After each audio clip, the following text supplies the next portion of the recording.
문재인이 더불어민주당의 대권 후보가 되면서 불공정과 불평등을 청산하겠다는 외침이 어쩐지 공허하게만 들리는 것은 웬일일까? 그것은 그의 언행이 일치하지 않기 때문인 것 같다.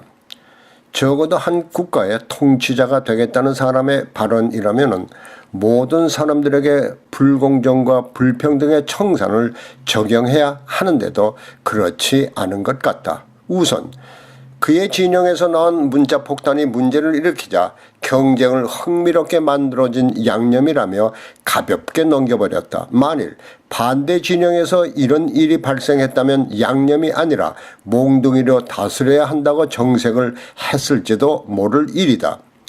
그럴 것이라는 추측은 여론조사에서 뒤처지는 결과가 나왔다고 해서 정색을 하며 선거관리위원회에 조사를 의뢰한다는 데서 드러나고 있다.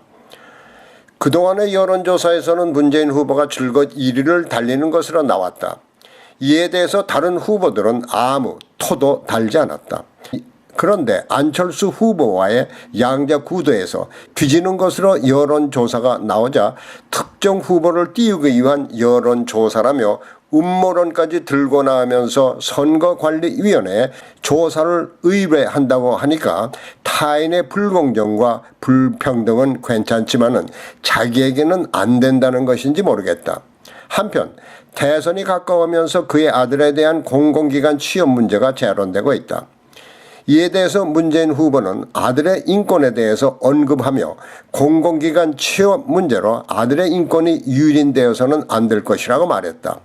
당연한 말이다. 그런데 문재인이 인재라고 영입해서 지금은 더불어민주당의 국회의원인 표창원이 저지른 박근혜 대통령에 대한 인권 모독에는 인권을 거론조차 하지 않은 것이다.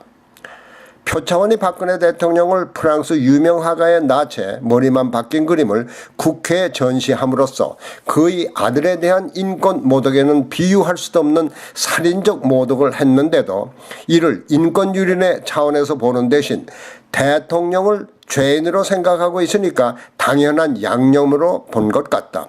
그러나 인권 변호사 출신이라면 이를 심각한 인권 유린으로 판단해서 그가 영입한 인재라도 엄벌을 요구해야 했다. 박근혜 대통령이 탄핵을 당한 배경이 자신에 관대한 데다가 최순실이라는 측근의 각종 비리에까지 관대했다는 것으로 지적되고 있다. 지금처럼 한 국가를 통제하겠다는 사람이 지금부터 측근과 자신에게만 관대하다면 그 결과가 어떨지 궁금하다.